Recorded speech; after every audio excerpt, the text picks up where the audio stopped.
So as you can see, we have the runners over top of some 3-inch box tube on the front and rear. They are drilled with the holes. Same with the two in the middle. We have a 2-inch square tube there. We have a 2.5-inch square tube here.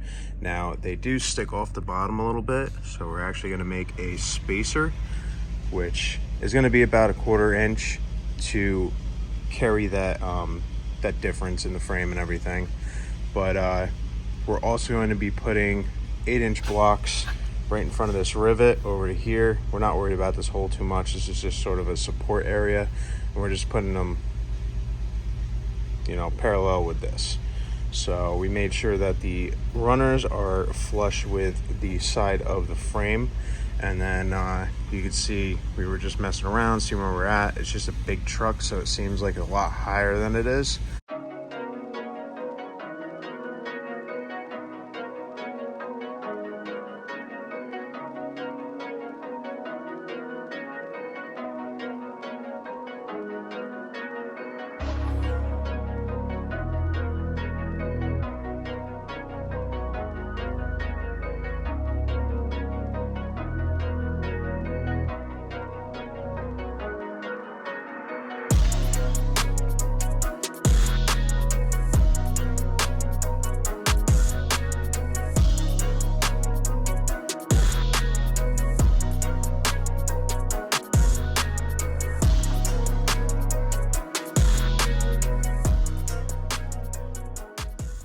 Alright guys, we got everything tacked together. Just took all the bolts out. We're going to actually take this off of the truck. Measured out our 54 cab to axle. Obviously it's a 56, but we have a 2-inch gap in the front. And then measured out where the edge of the fender, inner fender, is going to be and such. There's going to be quite a gap. Obviously we have the lift, so it just lifts everything up more. But I'd rather have more clearance and you know, space than have a little too little and then something happens.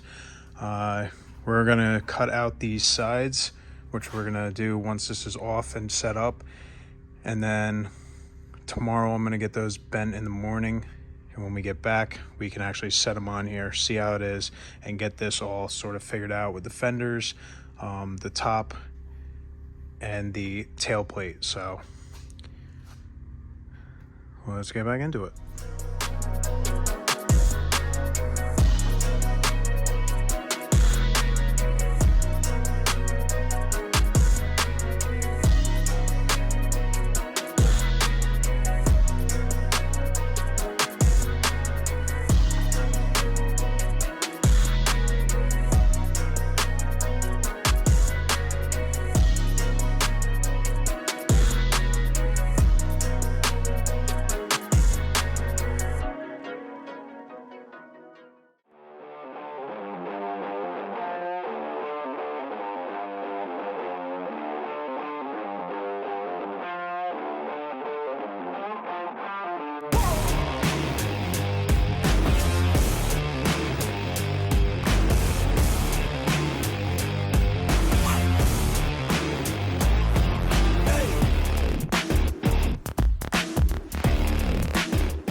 Alright guys, so most of the frame is welded. Obviously the underneath is not welded on all of these and underneath the runners and such. That'll all be done when we put the floor on. That way we can just do everything underneath at once. Looking good. Everything is where it needs to be, straight. And then we cut out the sides. We also have to cut out the top side pieces out of 3/16 diamond plate, and then we have to cut the box pieces for the front.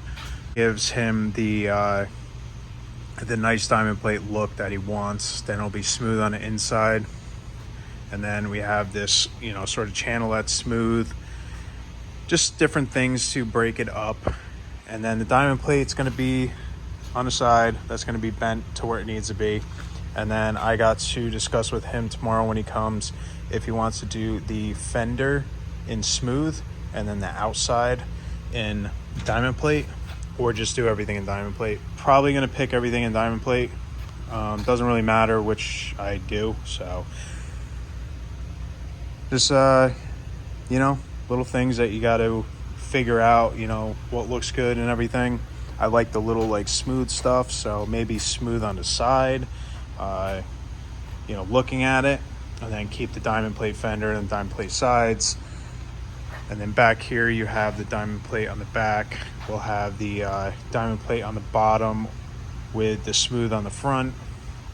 It all depends. Like, I like to play with those two kind of you know, pieces of steel, you know, smooth and diamond plate. It just gives it a lot of character to the actual truck itself.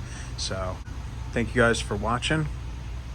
Make sure you hit the subscribe button if you haven't already, and you know, follow this build. I will see you next week in the next video. Peace out. Thanks for watching. Enjoy the series. I'll see you in the next episode.